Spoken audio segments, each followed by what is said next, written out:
Coming up on Living Ramadan tonight, we speak to Therapeutic life coach Noha Essop. Actor Royston Stoffels provides a non-Muslim's perspective on Ramadan. Baboo Phoplonker, inspirational speaker, provides a motivational message. A dynamic duo, Wiedah Gabier and Imam Jasmina Ratcliffe from the Independent Women Empowerment Bond, tell us about their Ramadan activities. Our global Ramadan message comes from Yusuf Abramjee, a social activist in Johannesburg. And our location today is the Simonstown Masjid, and we speak to the resident Imam, Imam Abdul Raban. And we end off with a musical interlude.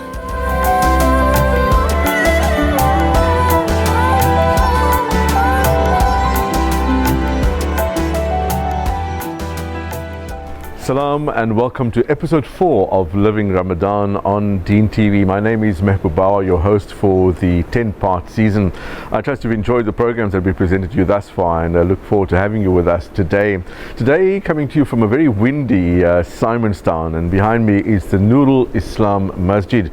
Imam Ghakiem Raban is the resident Imam here. We're going to be chatting to him a bit later on in the show, and we'll find out about the activities here. Sad to note that there's only one Muslim family currently resident in Simonstown after being a hive of activity of Islam in years gone by. The masjid is more than 200 years old, and it was built on the site of a home originally, and then the two homes alongside were incorporated into the masjid and into the current structure that we see now. We'll find out more about the masjid as we continue with our show today. But first up, we will be speaking to Noha Essop, who is a therapeutic life coach. I am what I would term as a therapeutic life coach, which basically means that I not only help people get to their future goals, but I also help them discover, uncover, and reroute what has been stopping them in the past. So I happen to deal with people's limiting beliefs, their past issues, traumas, experiences, and help them move forward from that point.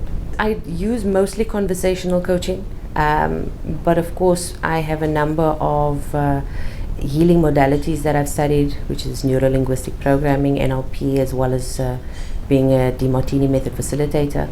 So I have that in the back of my mind whenever I'm having the conversation. So it's about allowing the client to actually speak, but it's first and foremost to have the client trust you enough to speak. And so it's, your first session is about building that relationship, to have a trust relationship with the client in order for them to open up and tell you about what it is that is bothering them. My business is 12 years old, but I've been doing this type of coaching for, I think, about 7 or 8 years now. You know what, I always say to people that I get to see God in motion every day. It's not just one specific thing. I cannot isolate one class out of one client.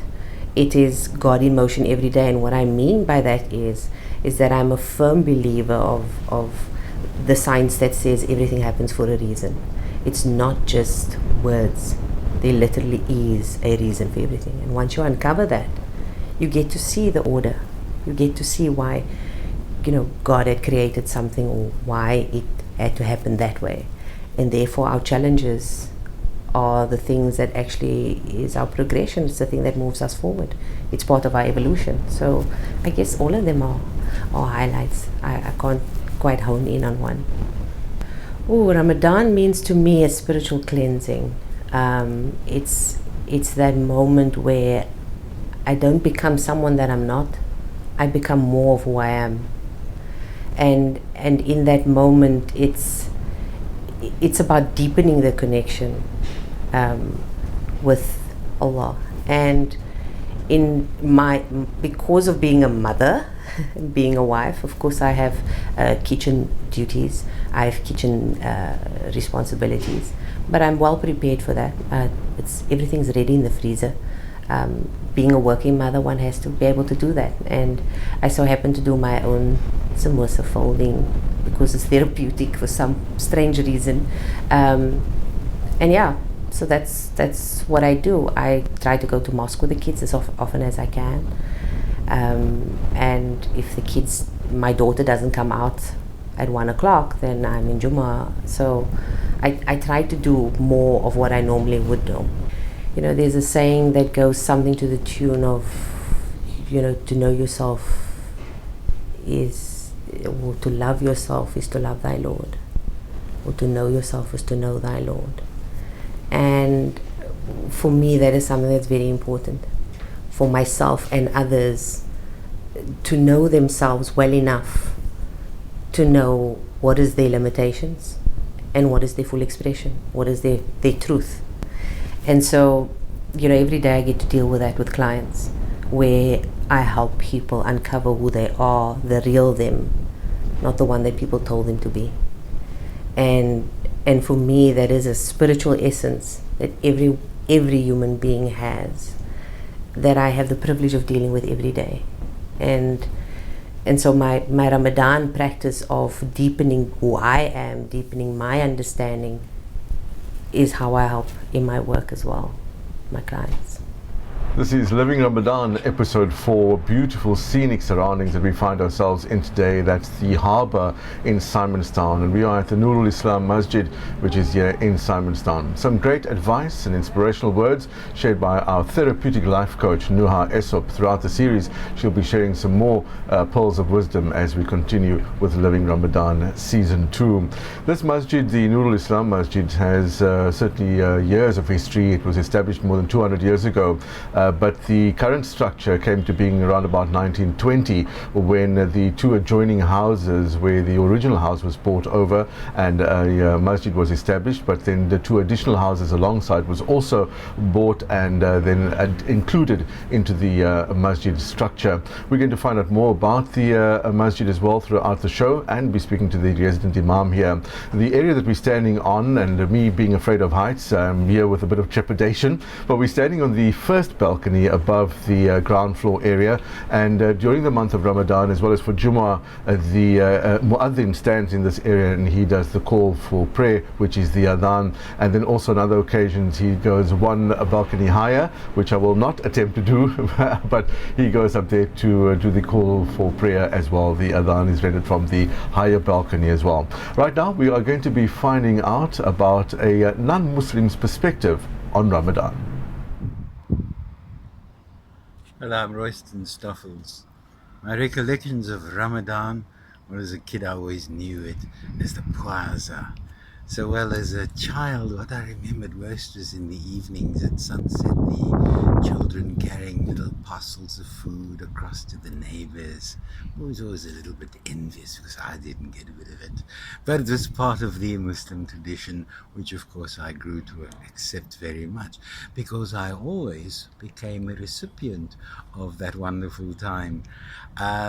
School time, for example, when we were at school and it was time for the Puasa, our friends, of course, our Muslim friends, wouldn't bring that lovely sandwich of curry from the previous night to us, which we'd share for lunchtime. But of course, Ramadan was the time when, besides half the school being there, and we did no work at school, we'd also get lovely parcels of biscuits with colourful fruits on top of it, and samosas and dalchis, and if we were lucky, even a bit of biryani. Yeah, those were wonderful times. And of course, the day of Lebaran, the kids walking around from house to house saying Slamat, and you having to fork out a few pennies because they look so wonderful in their new clothes. But of course, those are the days when kids could just wander off in the neighborhood. But always a good time for all of us, no matter what your religion. It was a time of reflection, of sacrifice, and of giving praise to the Almighty. This is Living Ramadan, episode 4, and we're coming to you from the Nooral Islam Masjid in Simonstown. Earlier we'd listened to Royston Stoffels, and we saw him speaking about his perspective on Ramadan. It was nice to hear him refer to Ramadan as the Puasa. It certainly is the Puasa that we are in the final 10 days of Ramadan, as we bring you episode 4 from the Nooral Islam Masjid here in Simonstown. So the area that I'm seated in currently is where the ladies perform Salah, and this is part of the original block that was set up as the masjid from 1920 onwards, and that's also when they then acquired the adjoining buildings, and we'll speak about that and we'll see the extent of the masjid as it is now a little bit later. But we're now going to be bringing you an insert that we shot with two really empowered women who are doing so much for their community in Kensington, but also across the board for families who are underprivileged and especially women and children from the disadvantaged communities. They are Jasmina Ratcliffe and her daughter Wiedah Gabier from the Independent Women Empowerment Bond. But first, an inspirational message from Baboo Phoplonker. One of the biggest lessons I've learned is always to produce more than what you consume. It doesn't matter whether it be financially, in terms of health, or in terms of emotion. If you produce more positive emotions than what you take in, you're bound to be a winner. If you produce more than what you financially use, you're bound to be a winner. So it's a winning formula. So just remember, produce more than what you consume in every department of your life. Assalamu alaikum wa rahmatullahi wa barakatuh. I'm Jasmina Ratcliffe. I just want to explain something. My late husband passed away 18 years ago. But 6 weeks after he died, my daughter's husband also passed away, alhamdulillah. And in that time, we were desperate, but Yusuf came over the door while I was alone. And with 3 ladies from the Kensington Mosque. And he said that he's from the welfare, alhamdulillah, and he brought me 3 carriers of groceries. We didn't have anything. It went like, kan 'n mens nou sê, broekskeer. And alhamdulillah, I was so grateful. I cannot thank Allah enough for at least I thought that day Allah loves us. And from there onwards, we now, the 2 of us, we started this organization, because if we can go through this, how many other people out there? But alhamdulillah, see that my husband, like my late husband Abdul, he was involved in 3 mosques. Factorton, he started that mosque there with the committee, and Kensington, and he was involved at Sheikh Ismail Kiran's Mosque Al-Azhar in District 6. Alhamdulillah, so what he left off, we took on.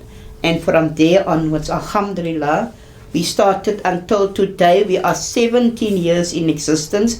We went through difficult times to bring all this up. But alhamdulillah, I cannot thank Allah enough.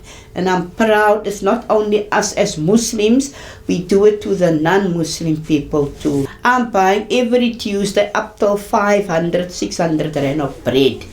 And the bread goes to anybody who comes over my door, but it's not just giving. I want to know your circumstances. I want to see your ID. I want to see if you got pension or pay or disability. A'udhu minash shaitani rajim. Bismillahirrahmanirrahim. My name is Wiedah Gabier. What we have done over the years was we brought children in from perhaps the Frankton area. We send them to college. I had to sometimes pay for the children's transport. We did other things also as time went on and years went by. But there's more children in need out there. And because I remarried, I'm now 5 years married, alhamdulillah, I moved out of the area. And for me is, if I can see to one child, I can see to more. And we decided if we can do Frankton, we can do other places also. And then what we did was other people, when we went on to the Facebook, and people came near to say they in need, the areas are in need. And then we just decided if we can do Kensington and Frankton, we can do other areas. And then we got involved with the orphanages because they asked us. Certain orphanages came forward and asked, and alhamdulillah, it was just growing and growing and growing. We did, for the past years, we did the Muharram, just a small lunch for Frankton alone. And the sponsors, alhamdulillah, some are passed on. May Allah reward them abundantly, give them light in the akhirah, give them the highest place in Jannah, inshallah. Some of them passed on, some of them are still alive, and they help us tremendously. Where we can actually now, alhamdulillah, for the past 3 years, that we're catering for 450 children for the Muharram lunch.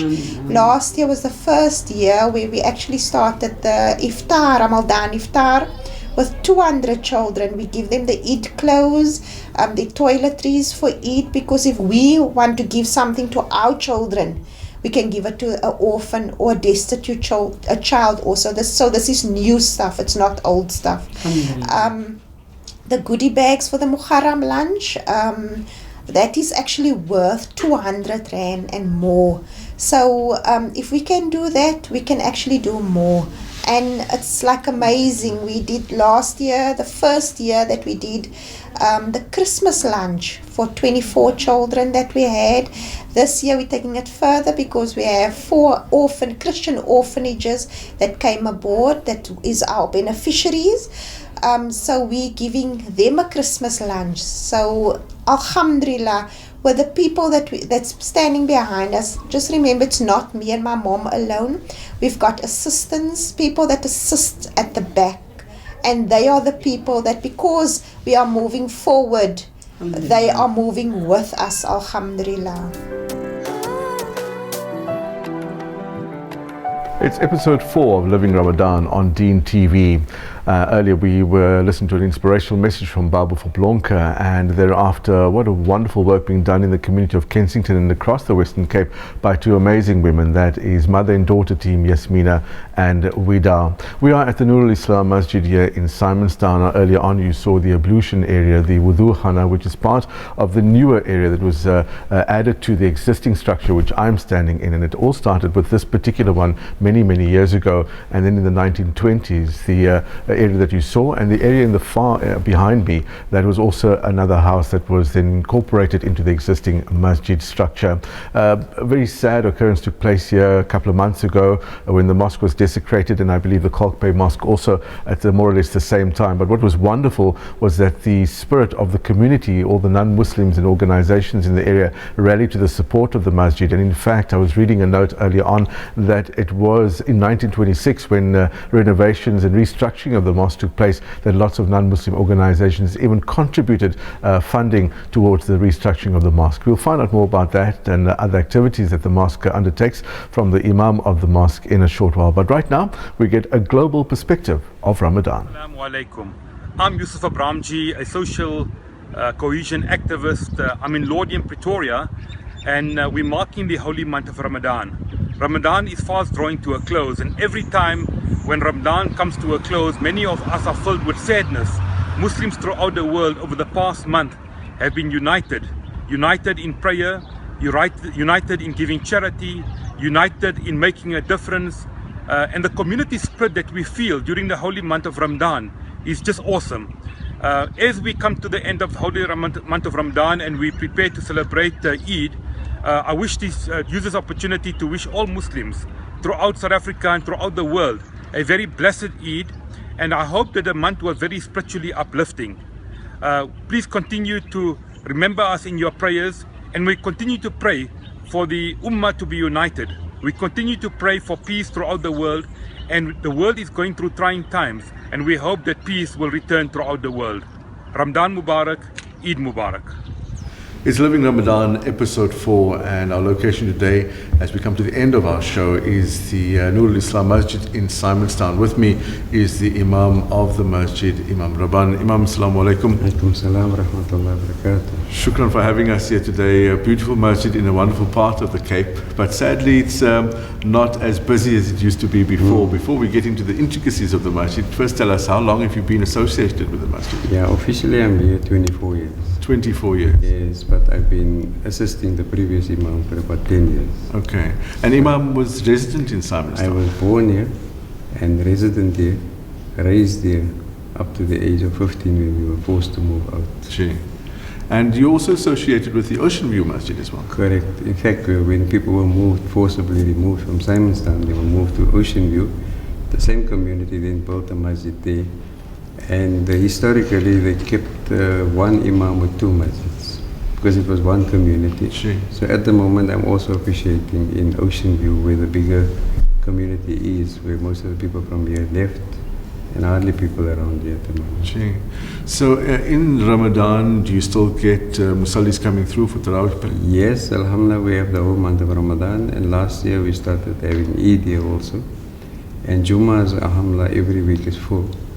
From people that work in the area, the naval dockyard is still here. And we have a full capacity of musallis for Jummah. Alhamdulillah, that's very good. And now there was an interesting historical fact about the masjid linked to an Afrikaans Quran. Yes. Tell us about that.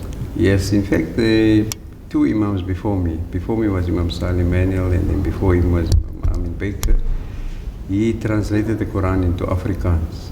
And he was also the school principal of the Muslim school which existed at that time. And he was obviously my school teacher as well. Alhamdulillah. I believe that from a historical perspective, there's a museum in Simonstown. Yes, there's a museum which tells us how rich this town is. And alhamdulillah, the museum has a very interesting, where they actually tell you the whole history from slavery, how the masjid came into existence, and the people far out of town, but alhamdulillah, amazingly, Maulana Hassan Hendricks would say that to a guru, his muaddin, instructed him in all masjid, make the adhan, but the people in Simonstown must hear it. And alhamdulillah, he says they heard, and that's why we find the Muslims in the masjid here in Simonstown. So the masjid as it stands now, I mean, earlier on we were up on one of the balconies and you were telling me earlier on that the muaddin still goes up to render the adhan. Yes, on Jummah days, the muaddin goes up there and he renders the adhan. In fact, those years there were no mic, there were no amplifier systems. And if you know the distance to past the Simonstown station, the person who make the adhan here, people could hear right up to there. Alhamdulillah. Imam, there are obviously no real activities that take place from an outreach program, etc. during Ramadan because there are no families here. Because there's nobody staying around the masjid anymore. And but there is salat 5 times a day. Fajr, Dhuhr, Asr, Maghrib, Isha, we have people. And the masjid caters for quite a amount of visitors that passes here to Cape Point. We have lots of foreign people coming. They read either Dhuhr or Asr or any other salat will come here. But we have alhamdulillah salat all the time. As we are producing this program in the last 10 days of Ramadan, and this is episode 4, we are obviously fast approaching the end of the month and Eid is on our doorstep. Correct. Just a short message from your side for the community. Yes. Look, alhamdulillah, our wish is that this masjid should become vibrant as it was. And obviously, we want people to come back and buy. The price is obviously very high. I'm sure people can ask from Allah now in the month of Ramadan. When Allah answers all the du'as, please ask, may Allah give, that the masjid gets filled once again. And as the masjids are filled, we're so happy. I make my tarawih every night. And happy to see at least the masjid is activated and it's busy. So we wish that inshallah people from whoever sees the program come around and read your salat here, come even for 1 or 2 nights for tarawih also. With that, we've come to the end of episode 4 of Living Ramadan, and our location today was the Nooral Islam Masjid, a masjid with great historical value in the community of Simonstown, a beautiful part of the Western Cape.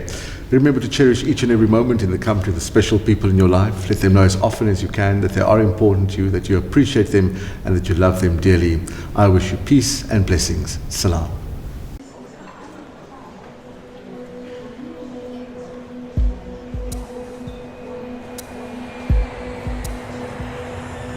When I think of the time